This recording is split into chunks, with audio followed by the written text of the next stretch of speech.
You know, the great thing about being a trainer is when you see the light. Yes, it just switches on. Yeah. Suddenly people understand something, Yeah. and you know, that's valuable.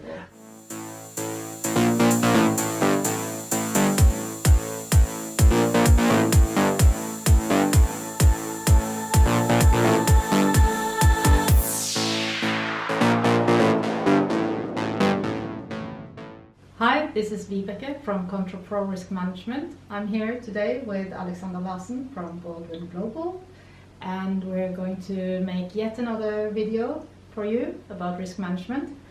And today we're going to talk about how to give effective risk management training. This is all to do with the risk culture side of things that we've been talking about, and risk training is obviously one part of it. We previously spoke about how do we engage people, but of course we need to not just engage people, but they need to understand what risk management is at all levels, and I think that's where risk management training comes in. My view is, as an organization, you can obviously build your own training program, run your own training internally, or you can get consultants to come out, such as us, and you can go a step further and get like certified training, but that's when you start seeing the costs going up. And I think we're going to discuss what the benefits of both are from an organizational point of view, and we're also going to look, I suppose, at what makes a good risk management training. You can't just have the training, someone talking at you.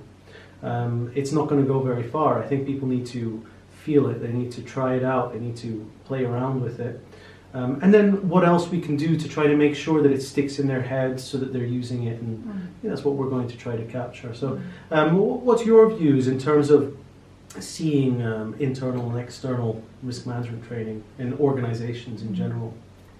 You know, I'm a fan of training in general. I think both are necessary because they give different values. Internal trainings doesn't require much in terms of courage or background knowledge or anything to attend them. It's easy to attend for people. But I've also, actually, when I've done internal trainings or trainings for just one group from one company and not groups of different backgrounds, sometimes I've experienced that they are kind of stuck in their way of thinking. Yeah, so it's quite a narrow field that they're focused on. Yeah. So they are. It's harder as a trainer to get them out from their reality and into the topic of risk management and actually widening the perspective. Yeah. So, and you are the one that chose this topic. So I should maybe mention something about that. My point of view is if you have the right material, the right people to provide the training internally, it can be very effective. I agree with you. Sometimes you get that narrow focus, and maybe one way is to bring people from different departments into the training. One thing that I like about that, just mixing the groups, is not only are you finding that people from different departments are now learning about each other's jobs, learning about each other's departments, they're also building a network. It's immediately breaking down silos. Secondly, they start understanding what some of the challenges that other departments face. So you're actually learning a lot more about their risks, and then that might have a sort of bounce back effect or knock-on effect that you think, oh yeah, that risk also affects me and I hadn't thought about it. So you get a nice wider group.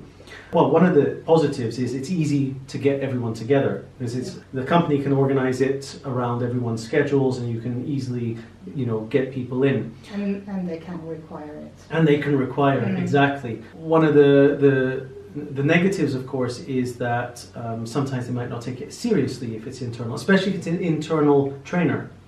With the internal trainer, I think you tend to find that people think, oh, it's just one of us. And that's why some of the time you see that people bring in external consultants or trainers and have external training.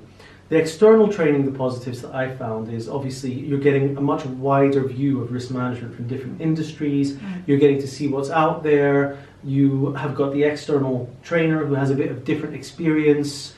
People might feel like it's more formal. It's more difficult to arrange because of time scales and having the trainer's time, but it's also more likely to engage people. People might be willing to go to an external training more than an internal training, especially if you take the next step where it's a certified training. So I've done training with the Institute of Risk Management, and at the end of it you get a certificate. And that gives you certain points, and you can put it towards your, further education. That's yet another way to engage people. People might want to come thinking, well, I'm going to have something to show for it. Of course, it's very expensive. And that's where the negative is. So I think there's positives and negatives to both. What I also like about external training is that it's flexible. One of the negatives is that it might not be specific to the organization. Yeah, you might be sitting there listening to topics that's not really relevant. Yeah. But on that point, I've been doing a lot of these risk management leader or risk manager certifications that we have in Norway.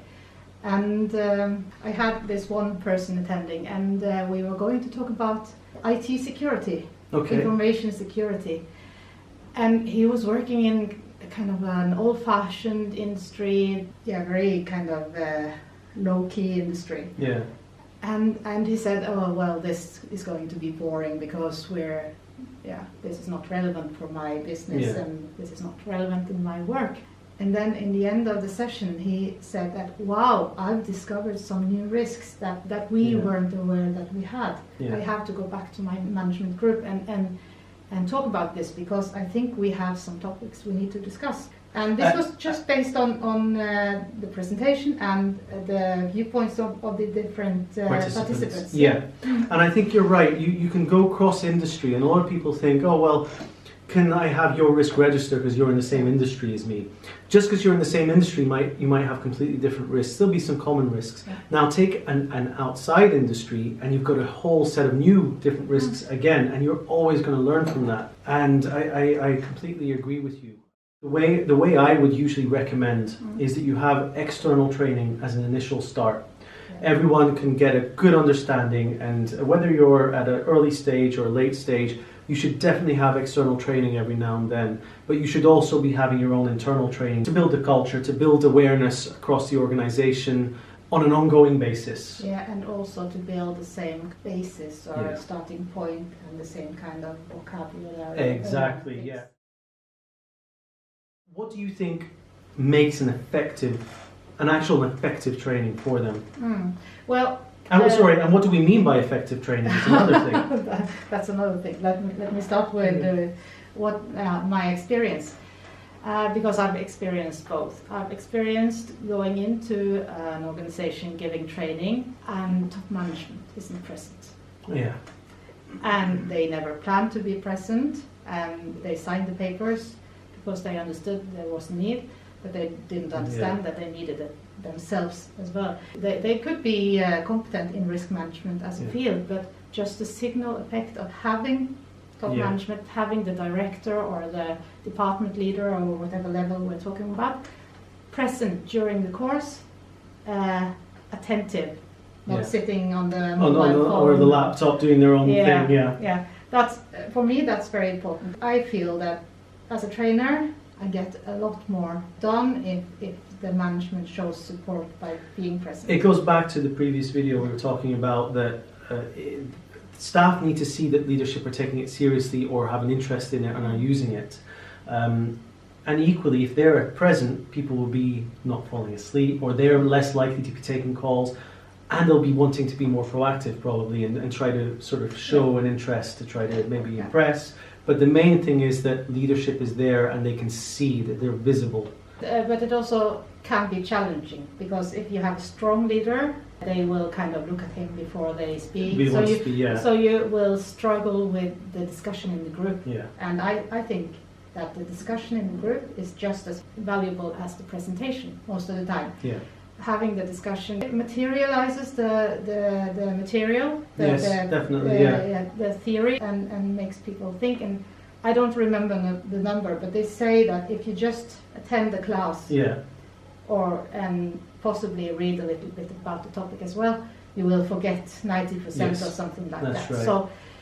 So activating people in the session is very important, but top management can actually paralyze the group if they're too strong. Exactly. Again, it's the balance, isn't it? Yeah, and it requires something from the trainer as well, I think. Yeah, definitely. Yeah, facilitation and being able to, control that sort of influence, essentially. Yeah. And also getting people who generally won't speak to also get involved and speak as well. Yeah.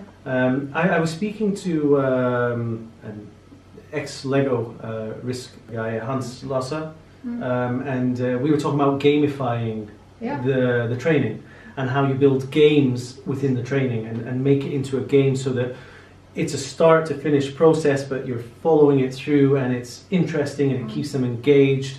And I think that's another aspect to this interactivity, getting them so that they don't forget 90% of it. Yeah, you have the presentation itself, and then you have discussion, and you have the gamification, as you call it, or any practice. Yes, exactly. Just having people, even though they are quite experienced with risk, having people put risks on a case into the risk matrix, just to practice, where do I put this in view of my context, or do many people forget the context when they do it because they just see the case in front of them and then they forget to see outside of the case.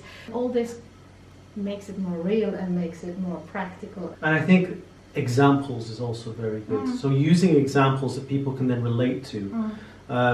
So during the presentation or even through questions, and again this goes back to having a facilitator or a trainer with experience, but maybe also external experience from different industries or different companies. They've seen lots of companies that they've gone in and trained, and they will have also gained information from them.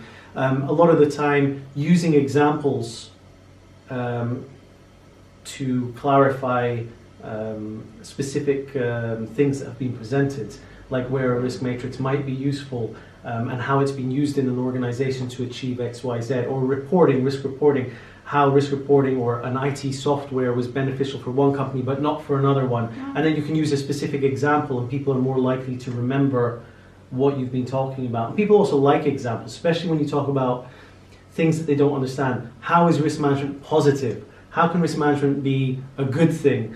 You know, people always think, as we talked about, it's negative. And then when you talk about it being positive, they want to know, well, how? What's an example? The thing about risk management that I find anyway, I don't think it's complicated. And when I see a risk workshop, I see that they realize it's not complicated. Even when we identify risks, it maybe takes one or two risks for people to get the feel for what is a cause, risk and consequence. But as soon as it happens, it clicks and it stays in there. Then when you get to the risk assessment, you're looking at likelihood and impact. Initially, there's a bit of confusion. Well, is it high? Is it low? But with the right guidelines and stuff, they still struggle. But then it just clicks. And then it just starts flowing. And then not only that, but the group itself, there is like a common understanding just within a few risks of talking with each other, and suddenly it just works. And I think they realize, oh, it's not as difficult as we thought. And from all the feedback I received, it's always much better than we thought. It's very effective and it's actually useful, which I think is important. What I hear from you when you explain this, first of all, it makes me want to attend one of your trainings. But secondly, I think, you know, it's about helping people find their courage to actually master this thing that's a bit mysterious in the start. Exactly. And when they find the courage, they are able to be open and think outside the box and kind of choose different perspectives and get more out of it. Yeah. From my point of view, in terms of making a good training program as well, is having the right timing.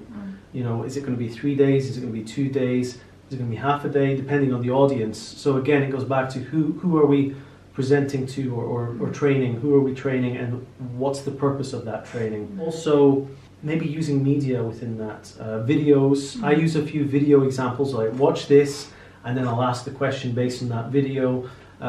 Or even one training group actually asked me to send them some material in advance or reading in advance. And I said, I don't want to do that because no one's going to read it. I said, just watch a film. Either watch Deepwater Horizon, the film with Mark Wahlberg, or Apollo 13 with Tom Hanks. So again, not everyone watched it. Some had seen it, and some rewatched it. But you know, generally people maybe have a look. And then we have a discussion about that during the thing. And I love Apollo 13 because there's so many great examples of risk and how they turned risk into opportunity, and how to adapt to the environment and having a backup plan. But the same with Deepwater Horizon. You know, what didn't go so well, and it's more of an action film rather than a boring risk documentary. So just trying to relate it to more general stuff in media. Yeah, but you know what you did there? You engaged feeling. Right. And engaging feeling always creates a better learning environment. Right. Feeling, emotion in general, and then the feeling of safety for your own person, but engaging feeling by watching a movie or whatever, it makes them more open to actually receive it. So that's a great tip. Yeah, no, I agree with you. I think that feeling. One thing I did do, which sort of backfired, was I heard that if you could have one of these diffusers with some essential oil in, and there's a smell. The smell can also help you, remind you of the training. Apparently it works. Unfortunately, I put too much essential oil in it and misjudged it, and people were feeling sick and asked me to switch it off. So that backfired a bit. So don't use too much essential oil in diffusers. Did you do a risk assessment first? No, I didn't. I just thought this is going to work. So that's my recommendation: is just ignore the diffusers and don't bother with that, unless you know how to use a diffuser really well and the right mixture. But no, apparently, if you have a certain smell in a room, it helps people remind. Yeah, it's the memory function. It's like music. Very, very tightly connected to smell. Yeah. So there's a lot of topics here. We're touching on psychology and neurology and everything. I just wanted to add, I follow this guy on LinkedIn, Garrett Locke. Right, yeah. And he shared recently, I will try to find the link and share it under this video, a picture of all the different levels you need to work on. You have the classroom training, and you have the you can call it gamification. It was not that, but practical training. Practical training. But also you need to be able, as a learner, to go back and check, did I do it correctly? Am I thinking correctly? So they call it coaching. But coaching and teaching others and the things as well is then you're on a even more deep level. So there's a lot of levels. And obviously we'll share the link we'll try to find it. That's great. Just on that topic as well, one aspect is assignments. So you mentioned taking it back to work and what do we do there? I had mentioned again in a previous video that I did this leadership program with Oman, a company in Oman. And one of the aspects was that we have to do an assignment after the training, which I was surprised at. I wasn't actually prepared for that. I thought it was extremely positive, because what it meant was they took the learning, I provided them an assignment, and the assignment had a few questions, but then it was generally like coursework. Go back as a group and consider your current context in your department or your area of business, whether it's automotives or whether it's oil and gas or whether it's IT, dependent where they were from. And consider the risks to your objectives. Consider how, if we were implementing risk management, how would we do it? Would we use a risk matrix? And what would it look like? How would we engage leadership in the process? And it was interesting because dependent on their companies or departments, they had different answers, all correct. And that's what I love about risk management. There's no right or wrong. It's how you implement it. And they all had different ideas of how to do it. But just by doing that assignment, it would have stuck in their head just that little bit more. So, Alexander, what should we conclude on training? I think probably I think a mixture of internal and external training is vital. Internal training is cheap. It's you can run it all the time. It's going to build your culture. It's going to build awareness. But I also think, and this is from an objective view, I'm not saying it because I am a consultant. It just so happens that I am a consultant and I do training. But I think external training, at least maybe on an annual basis, is also vital, because not only will it potentially support the training you already have, you might actually take new aspects from the external training, build it into your current internal training.